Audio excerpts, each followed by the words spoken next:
各位街坊大家好，今集一開始我想問大家一個好切身嘅問題，你每朝起身第一件事係咪會將尋晚嗰壺隔夜水倒咗佢，覺得死啦，擺咗成晚肯定好多細菌會致癌，然後羅羅淋去煲過壺新嘅水啦？又或者你有冇聽屋企長輩講，阿仔阿女啊，呢壺水滾咗幾次變咗千滾水啦，飲咗會生腎石，會中毒噶。如果你或者你屋企人係咁諗，今日呢條片你真係要睇到尾。因為我要好負責任咁話你知，你俾人呃咗好多年啦。真正令到你腸胃炎、食物中毒，甚至搞到肝腎衰竭入 ICU 嘅，根本唔係嗰一杯水，而係你雪櫃入邊俾你當做寶唔捨得倒嘅呢5樣隔夜餸。特別係第4樣，好多精明嘅家庭主婦以為好補身、貪方便，一次浸定好多，結果呢個動作隨時係一個死亡陷阱。今日呢條片真係乾貨滿滿，我會一次過同你拆解隔夜水嘅真相，點名5種絕對不能留嘅毒物，最後仲會打破一個關於熱菜放雪櫃嘅超級大迷思。為咗屋企人嘅健康，請你一定要花少少時間睇完佢呢一課，真係救命㗎。係首先幫大家解咗個心結先，隔夜水到底有冇毒？坊間流傳話隔夜水會有亞硝酸鹽，飲咗會致癌。其實香港水務署同好多大學實驗室都做過測試，一杯煮滾過嘅水，就算擺足24個鐘，佢嘅亞硝酸鹽含量比起你早餐食一條香腸、一塊火腿，簡直係九牛一毛。有專家計過數，如果你想靠飲隔夜水飲到亞硝酸鹽中毒，你可能要一日飲幾百桶水先做得到。未中毒之前，你已經水中毒死咗啦。除非你擺杯水喺廁所邊，又或者冇蓋好俾曱甴老鼠爬過，否則乾淨有蓋好嘅隔夜水係絕對安全㗎。仲有嗰個千滾水，即係電熱水壺不斷翻煲嘅水，有人話會濃縮重金屬。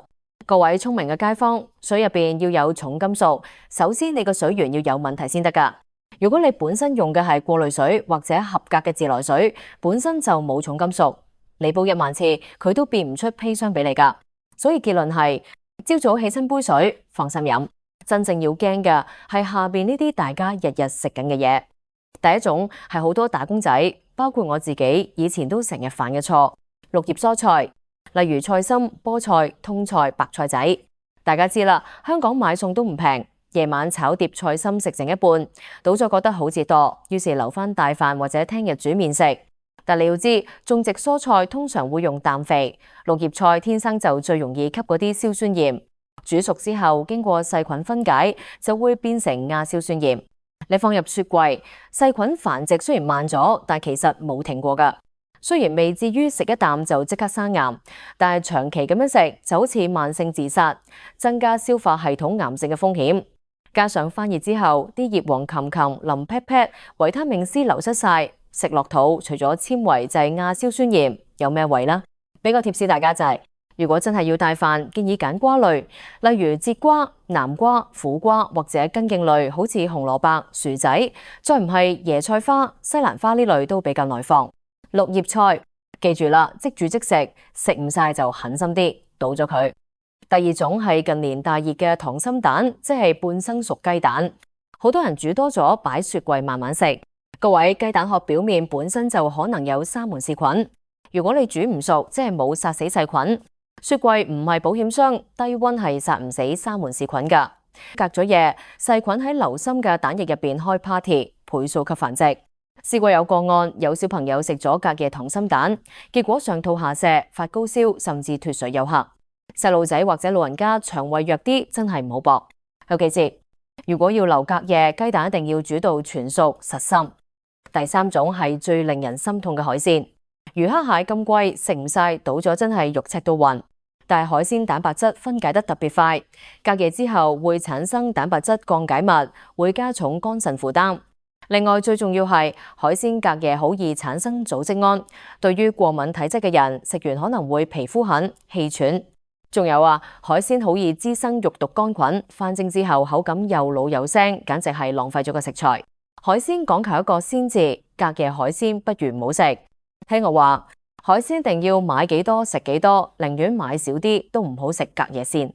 嚟到第4樣，大家一定要打醒12分精神，呢樣嘢真係會攞命，就係浸發過夜嘅木耳、雪耳或者濕河粉、濕米粉。呢類澱粉類或者菌類，如果喺室溫浸太耐，例如係超過4個鐘，或者喺雪櫃放幾日，好容易產生一種超級毒素，叫做米酵菌酸。呢種毒素最恐怖係乜嘢？第一，100度滾水煲佢半個鐘都殺唔死佢。第二，目前醫學上係冇特效解藥㗎，一旦中毒，死亡率高達40%以上，嚴重嘅會導致多重器官衰竭。如果你發現啲木耳浸多咗，或者摸落去黐立立，有陣酸味，千祈唔好猶豫，成碗倒咗佢，連個碗都要用熱水洗乾淨。千祈唔好為咗幾蚊雞賠上全家人條命，呢單交易搏唔過。最後一樣，涼拌菜，例如手拍青瓜、涼拌海帶絲、泰式鳳爪，呢類菜式製作過程全程冇加熱殺菌，本身已經多菌，加埋你試味，用筷子夾嚟夾去，沾晒口水。擺過嘢，簡直係細菌嘅5星級酒店。第二日就算冇變味，細菌量可能已經超標幾百倍。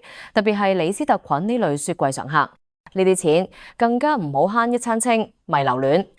講咗咁多不能食，咁其他肉類好似豬牛雞食唔晒點算？好多長輩教落，哎呀，熱餸唔好放雪櫃啊，會整壞個雪櫃噶，要攤凍先放。各位，呢個係一個大錯特錯，甚至係好危險嘅觀念。食物由60度降溫到5度，呢段時間叫做危險溫度帶，係細菌繁殖最快嘅時候。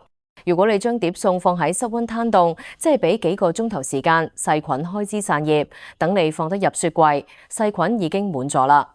而家嘅雪櫃功能好強，其實個餸只要唔燙手，大約60度以下就應該即刻密封放入雪櫃。寧願雪櫃用多幾毫子電費，都好過你俾醫藥費，係咪？最後教大家正確嘅打包黃金法則，簡單3步。第一，分裝，煮好個餸，趁熱分出一份做大飯或者隔夜，唔好成家人食剩，沾晒口水先流，嗰個叫口水尾，最多菌。第二，密封，最好用玻璃保鮮盒，易清洗，無塑化劑，亦都唔容易有異味。第三，翻熱，食之前一定要徹底翻熱，中心溫度要超過75度，即係要見到冒晒煙先好食。咁總結一句，隔夜水冇事，但綠葉菜、半熟蛋、海鮮、浸發木耳、涼拌菜就千祈咪留。健康飲食唔係要你食得貴，而係要食得啱。今日呢條片比較長，好多謝你睇到最後。如果你覺得呢15分鐘嘅內容幫到你，請你不吝嗇你嘅手指，幫我點個讚，同埋分享俾你屋企嗰個成日唔捨得倒餸嘅老人家睇，提醒佢哋唔好再亂食隔夜餸啦。有時你講佢唔聽，我講佢可能會聽㗎。大家平時有冇試過因為食錯隔夜餸而肚搞唔舒服？或者你有冇獨門嘅帶飯秘籍？喺留言區話我知，我會逐一回覆大家。關注我，帶你食得健康，活得長壽。我哋下期見。